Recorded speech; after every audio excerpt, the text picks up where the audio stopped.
Si Jesus nga tiniis din niya yan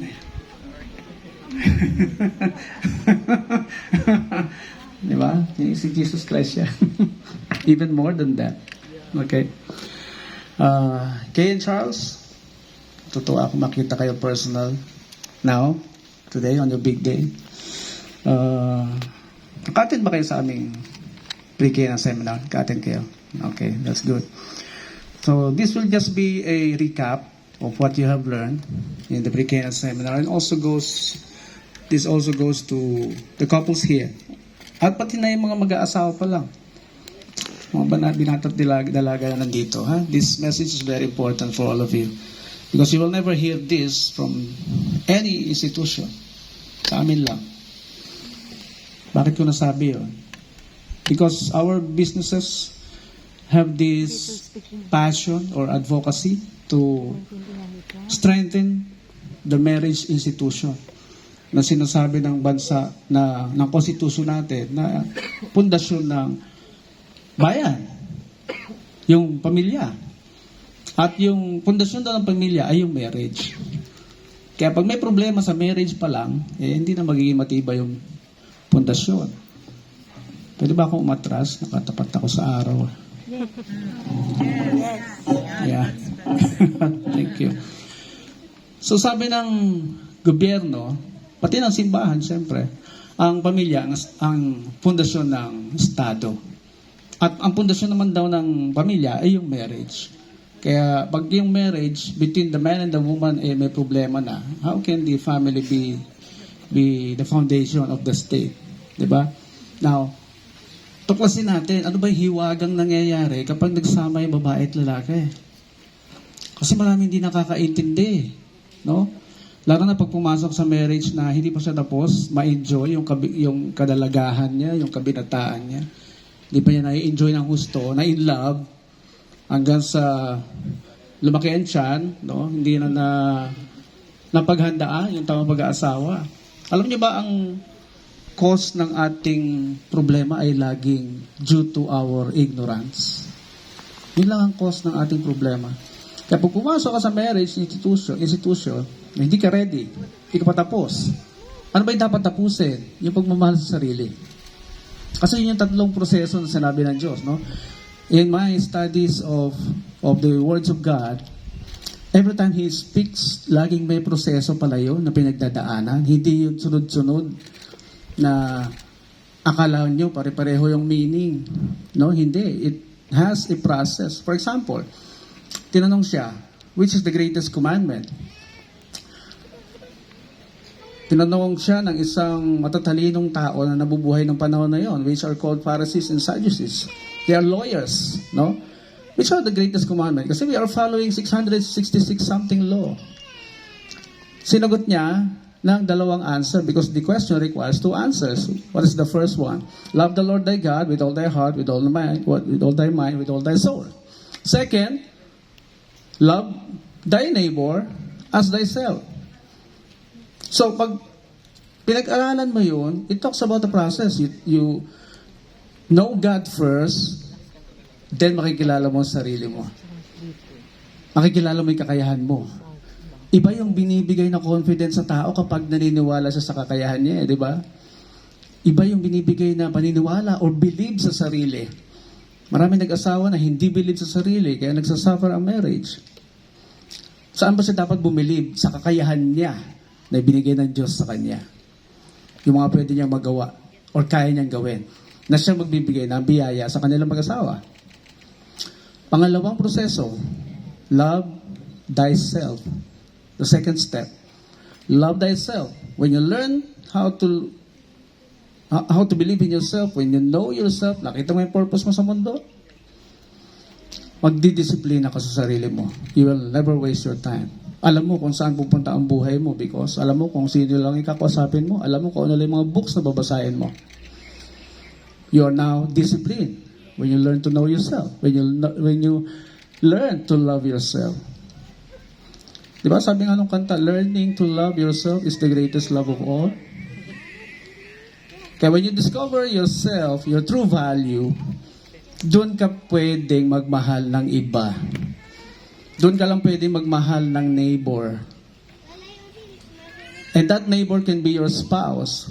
That neighbor can be anyone na makasalubong mo, makahalubilo mo sa iyong work, sa school, whatever. That is your neighbor. You are ready to give yourself because you know your value. Kaya nga kahit iwanan ka, kahit i-break ka ng boyfriend mo o girlfriend mo, matibay ka eh. Kasi you know your value. Mas valuable ka kaysa sa kanya. Hindi niya nakita yung value mo. Nagets nyo? Kaya, when you are in that stage already, pwede mo nang i-offer sa sarili mo. Pwede mo nang mahalin yung ibang tao. Because yun yung third process. Kaya I'm sure, kaya nandito si Charles and Kay sa harapan natin, kilala na nila sarili nila. Natutunan na nila mahalin ang sarili nila. At alam nila kung saan sila pupunta. No? Charles, Kay? Kasi yun yung hinahanap ng marriage. Na pag nagsama na kayo, first 5 years, hahanapin yan ng marriage. Sino maghahanap? Yung nature, yung natural creation. Hindi ito nasagot ng science or ng philosophy. Only the Bible can explain it. So the first 5 years, kailangan nyo maging isa. Isang katawan. Ano yung isang katawan? Isa lang ang iniisip, isa lang ang mithiin, isa lang ang desisyon, isa lang ang nais sa buhay. Hindi kayo pwede mag-iba ng nais sa buhay. Bakit? Magkikreate ito ng division sa inyong dalawa. Division sa inyong dalawa. Because 2 goals or 2 visions in the house means D-I. And it means division.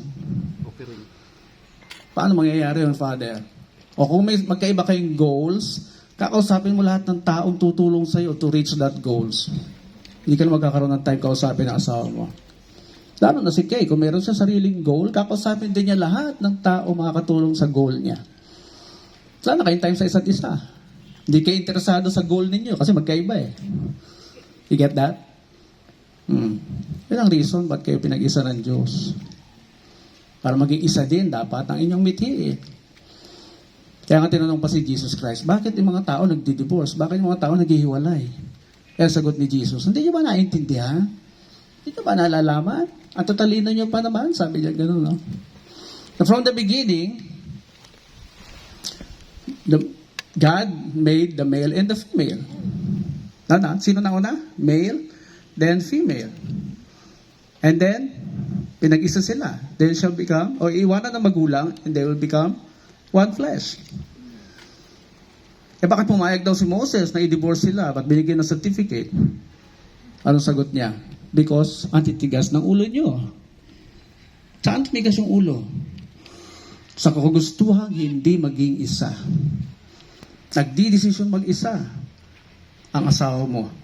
Siya din, may desisyon din siyang sarili niya. Sinusurprise nyo na lang ang bawat isa sa inyong mga desisyon. Hindi po tama yun. Subukan nyong gawin yan sa inyong asawa. I-surprise nyo. Uy, honey, bumili pala ako ng bahay, ha? Para sa atin naman yun, eh. Para sa family natin yun. O, tingnan natin kung matutuwa asawa mo. Kahit na napakabuti ng intensyon mo, kahit na napakaganda ng motibo mo, it is like a betrayal. Ano? Bumili ka ng bahay at lupa, ikaw lang nakakaalam? O, nasaan ako sa marriage na to? Tapos inulit mo. Naging habitual na kasi nahihiya ka na magpaalam. Naging habitual na. So, yung isa sa inyo, later on, marinig mo na lang kumakanta. Bakit ngayon ka lang dumating sa buhay ko? Kakantahan ka ng ganun. Hindi para sa'yo. Oo. Next week, nakikita marinig mo ulit, kumakanta ibang kanta naman. Kung malaya lang ako, kung malaya lang ako. Ganyan po ang nagiging epekto sa tao kapag binibetray ng asawa. feeling niya parang hindi na sila mag-asawa, parang magkumpanyo na lang sila sa bahay. Kaya kung stressful ang relationship ninyo, simple lang ang dahilan. Kasi ayaw niyo maging isa. Di ba? Hindi mo kinukonsulta sa asawa mo yung nais mo, yung mga gusto mo. Kasi ang tingin mo sa asawa mo, weak. Weak yan eh. Mas mataas pinag-aralan ko dyan. Ako yan dapat masunod. Ako lahat ang pagpapatakbo ng buhay natin. Mali po yun. Hindi weak ang asawa mo. No, kung babae yan, baka hindi mo siya ginawang strong. Kasi trabaho mo yun, husband, to become her strong according to what you think. Ang tawag po doon, cultivation or cultivator. Kasama po yun sa meaning ng husband. Trabaho ng husband yun. Kung anong gusto mo mangyari sa asawa mo, na siyang nasa isip mo, gusto ko maging sexy siya, gusto ko gumaling siyang magluto, gusto ko magaling siya magsalita, paaralin mo. Ganun po yun. Kaya tuwan-tuwa yung mga babae pag pinapag-aral sila. Because yun ang kailangan nila. Now, kapag nag-asawa ka na pareho na kayong smart, pareho kayong ready, pareho kayong matalino, pareho kayong magaling sa lahat ng bagay, so hindi mo siya kailangan i-cultivate. Kung ano yung expectation mo na nakikita mo sa kanya, yun na yun. Maswerte ka doon. Bonus yun. Pero pag meron ka pa ini-expect, it's your job, husband. Because husband means house bond. The one who binds the house together. Diba? Gusto mo maging wais? I-define mo yung terminology about words. Maintindihan mo. Yung wife naman, helper. O pagka-ignorante yung husband, ang tingin sa asawa, taga-laba, taga-luto, taga-plancha, kasi helper daw eh. Alam niyo ba yung helper is from the word ezer? Ezer, na ginamit din ng Diyos during the time na tinatakbuhan siya ng tao for help. O, kaya pinag-aralan ko mabuti. Paano naging helper ang babae sa lalaki? Takbuhan pala ng lalaki sa oras ng pangangailangan, sa emergency purposes, for emergency reasons. So in other words, your wife is God in the flesh. Sa kanya katatakbo pag nagipit ka. Kasi nagtatago sila ng pera nila eh. Pag pera nila, pera lang nila. Pag pera mo din, pera din nila. Di ba na, sir? Di kayo kubikibo ah. They have this nature na ang kinin yung kanila lang, tapos yung sa inyo din, kanila din. Diba? Alam niyo saan galing yan? Biblical din yun. Galing sa Genesis. Hinugot yung babae sa tadyang. Tayo yung unang nanganak. And she is our baby. Every woman is a man's baby, according to Dr. Miles Monroe.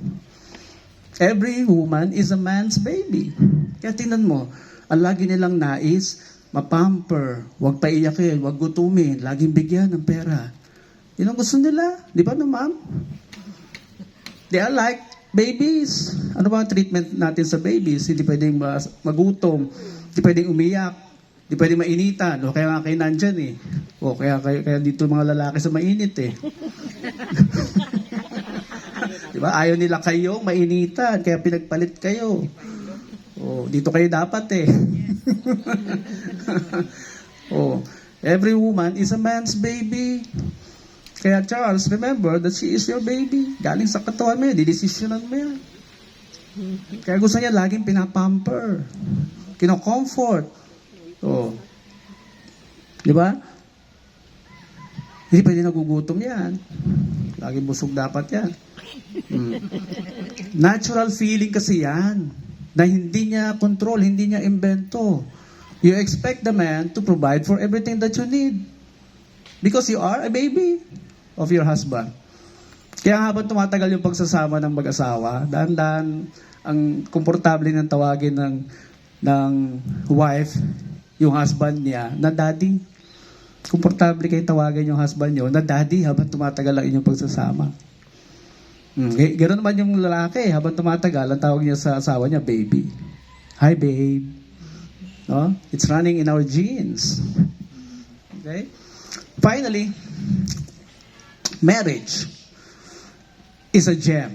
Precious stones. No? Marriage means the fusion of two elements. Pilit kayong pinag-iisa. Paano kayo pag-iisahin? By pressure, by heat, yung taas ng bilihin, yung stress ng paligid ninyo, Yung baba ang sahod, yan, mga stressful situation yan, testing talaga kayo dyan eh. Kaya kung ang tingin nyo sa isa ay magkalaban na lagi nagkokontrahan, never kayong mag-fuse.